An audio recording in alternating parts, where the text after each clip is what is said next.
all these places, images depicted people fighting dragons, right? And every dragon was slightly different, but it was all a giant scaly animal that could fly.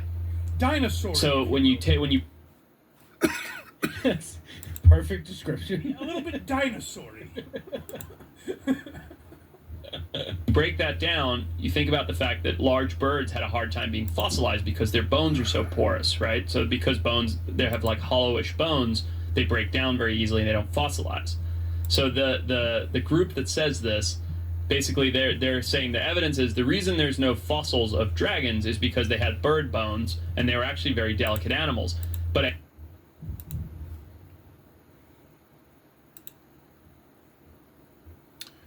Okay, now this is the very beginning of my Bud Root cavewoman statue. I decided to do it 1/6 scale, which means that the girl figure is probably about 11 1/4 inches tall. Actually, this might have been 5th scale, come to think of it. So she might have been 12 inches, a little over 12. Anyway, this is the very beginning stages. I show how to make the armature.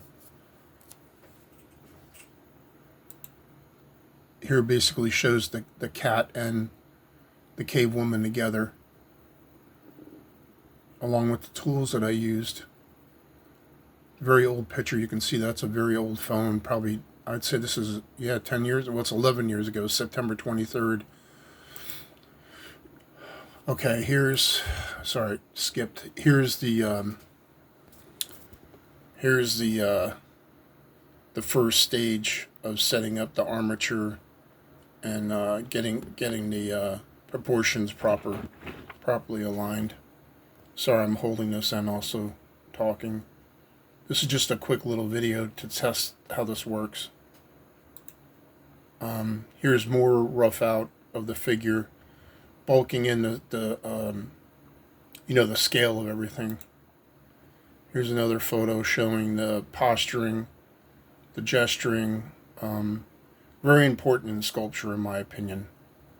Very crucial thing to do correctly. Not a lot of guys have mastered it. A lot of guys will have really bad posing and very unrealistic gesturing and things like that. I think one of the problems that people have is they mimic too many other people's styles and they don't find their own style and what's reality based, not on other artists' work, but what you think reality looks like. Just another angle to show how I do things. We're getting closer to what I want here, the gesturing of the body and everything.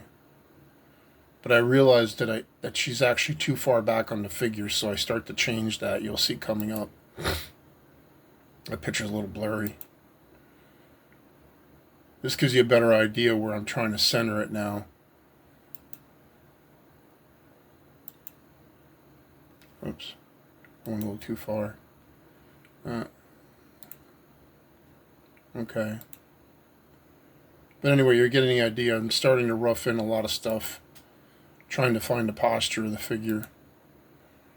Here I think I got carried away one night. I just grabbed the cheap Sculpey clay, which is the cheap original Sculpey, which I think is called Polyform or something like that.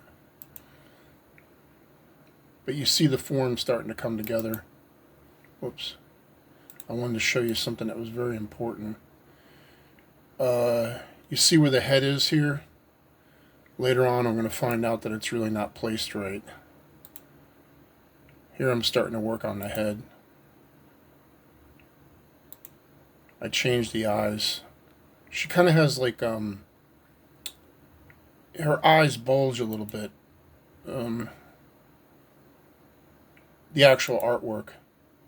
And then I changed it. I did it more like she has big doe eyes. Oops, sorry, let me go back.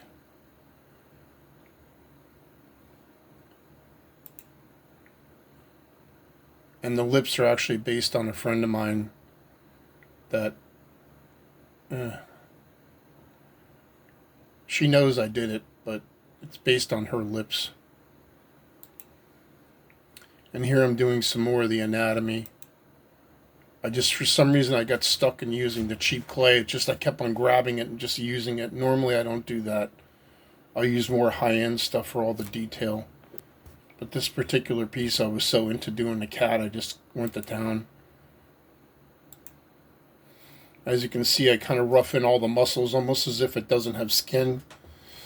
One reason why I do that is I actually roll out a layer of clay that's like a sheet of clay in my pasta maker, and then I basically drape it over all the anatomy, and it looks like skin covering up the shredded muscles. It's just a technique I've learned over the years. Let me go back to that one. That's a cool picture.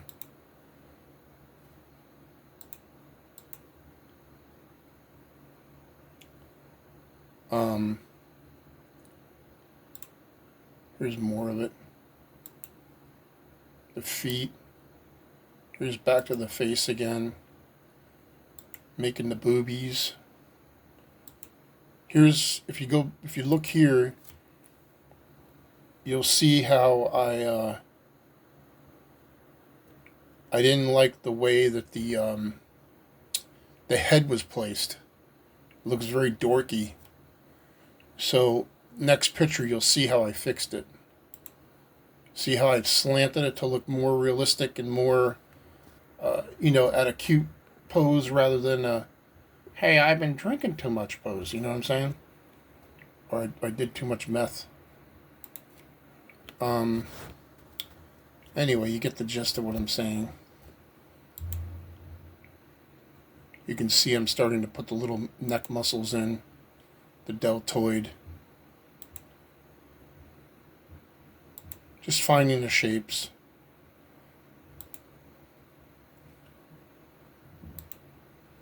This is the reference material I used for the cat's paws.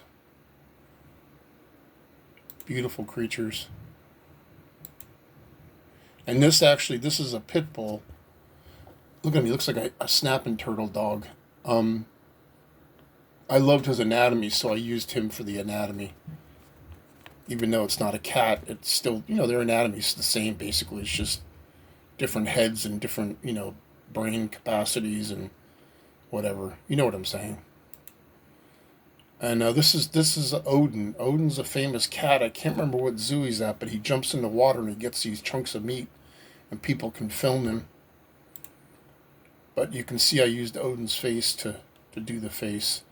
Now, I'm a little bit of a cheater with my hair sometimes. Some of it's sculpted and some of it is actually carved in with a Dremel. I use a diamond-shaped Dremel burr, and that's how I get the hair structure. As you can see in this picture too. Hang on a minute. You can see I kind of changed the eyes a little bit. Sorry, I was rubbing my eyeball.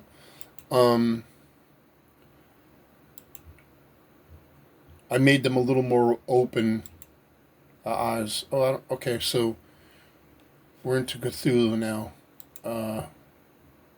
Let me stop this video because it's just a test video.